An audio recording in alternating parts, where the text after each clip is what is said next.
We'll move on to, however, Owen Flanagan, Professor of Philosophy at Duke, and the author of most recently of The Really Hard Problem, Meaning in a Material World. Owen. Okay, thank you very much. I'm very pleased to be here, and I'm especially happy to be one of the 5 happiest people in this room. Today, I have 3 slides, and I'm going to share this time with my colleague from Duke, Guven Gezelder. So since I'm responsible partly for the odd title of this session, and it's kind of fun as an academic to try to plant memes, we'll see how Eudaimonics goes. So I'm just going to talk about 2 ideas I have, and it relates to what Anthony Grayling said about living at an interesting and important time, I think, where there is a chance for the first time in a long time to bring together what I call the intellectually respectable disciplines. I don't include all disciplines among intellectually respectable disciplines, but bring them together, and from the more individualistic, say on the sides of genetics and neuroscience, to such things as anthropology, cross-cultural psychology, and so on, together to discuss aspects of human flourishing. But I want to say something about where we're situated, because I've been playing, for my whole intellectual career, I've been interested in the C.P. Snow problem about 2 cultures. And it's the 50th anniversary. I was talking to Cheryl last night. In this May, I actually knew this independently because I gave a talk in Washington last week about the 2 cultures and the fact that the 50th anniversary of that essay is coming up. So I think, so I want to say something about what I call neuroexistentialism, which actually I think is my way of thinking about where we are now. So, and then I'll end up on the upbeat note. So what is neuroexistentialism? This is my name for what I think is one way to diagnose the battle or the edginess that's been occurring as in the West, but not only in the West, in other cultures too, we try to continue to push forward the idea of enlightenment. Well, what's happened? Well, I call this third wave existentialism. At least in my field in philosophy, an important period is thought to occur in the late 19th century when Dostoevsky, Kierkegaard, and Nietzsche come along and suggest that there's a problem with the traditional foundations for the ways we think about the good life, So even though Kierkegaard and Dostoevsky, for example, are actually quite religious by our standards, Nietzsche not, Dostoevsky worries about if there is no God, then everything is permitted. And this is a common charge that we continue to see today. If one is not religious, then there's suspicion. And all the conventions of politeness in our culture go towards the theist, not towards the atheist. So this is what I call foundational theological anxiety, the kind of notion that, if there is no God, then how would we justify, because we've been doing it the other way for so long, our moral codes, our aims and aspirations for a good life. Then what we get in after the Second World War is a kind of a generalized human nature angst that we see in people like Sartre and Camus.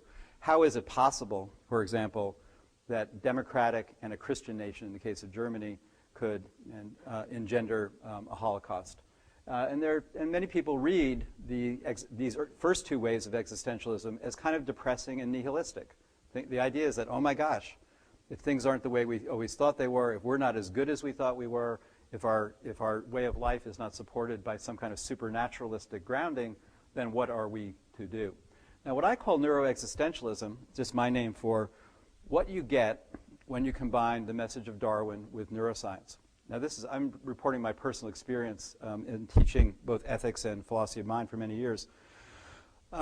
When I approach a philosophy of mind class with my own materialistic, physicalistic, naturalistic convictions, that seems to go over okay. That is, when I teach that the mind, in some sense, is the brain, my modern students seem to be fine with that.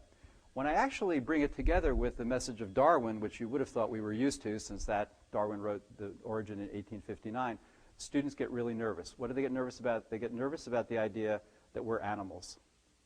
This is what I think is the really destabilizing problem. It makes them nervous. They're not surprised in some sense. They might be dualists or epiphenomenalists still. They're not surprised when the New York Times says, the seed of happiness discovered by Duke scientists. That happened to me actually once in the, that was in May of 2003. I think I discovered that. In any case, the problem really is that they're not surprised that there are these things that, like, did you think it would be nowhere? you know, whatever it is that was discovered, it would be nowhere at all. No, they're okay with it being somewhere. But the idea that we're animals, just smarter animals, that more sophisticated animals, but not better than any other animal, different in different ways, this seems to me to be a problem. Now, the reason I refer to it in terms of existentialism is because I do take seriously the idea that, and this came up in a different context with Max Weber in the 19th century, he talked about even the natural sciences as disenchanting the world, and he thought this was a partial problem, okay? The idea was that when we get away with people being sort of punished for, by getting diseases because of bad karma, not that we call that in the West, but the idea was that there's a system of rewards and punishments. Spirits get into you. No, there's the germ theory of disease, actually. The germs do it. You know, read something like Hans Zinzer's great book, Rat's Lice in History. Okay? You know, what makes the world turn a lot of times is just little bugs, okay? And good people die young, and old people and bad people live a long time. Although I saw on that Sonia's slide that the woman in Arles who lived to be 122 had met Vincent van Gogh. So I think that's the cause of her longevity. Okay, so here's what I think of as the problem. Our problem is, how do we harness the successful, truthful insights of these three existentialisms? Because I think they're all got something truthful. The first one has the idea that there are superstitious ways to run your life and there are non-superstitious ways to run your life. And if you undermine the superstitious ways to run your life, you're left with the problem of figuring out why you're doing what you're doing and what are the good ways to go.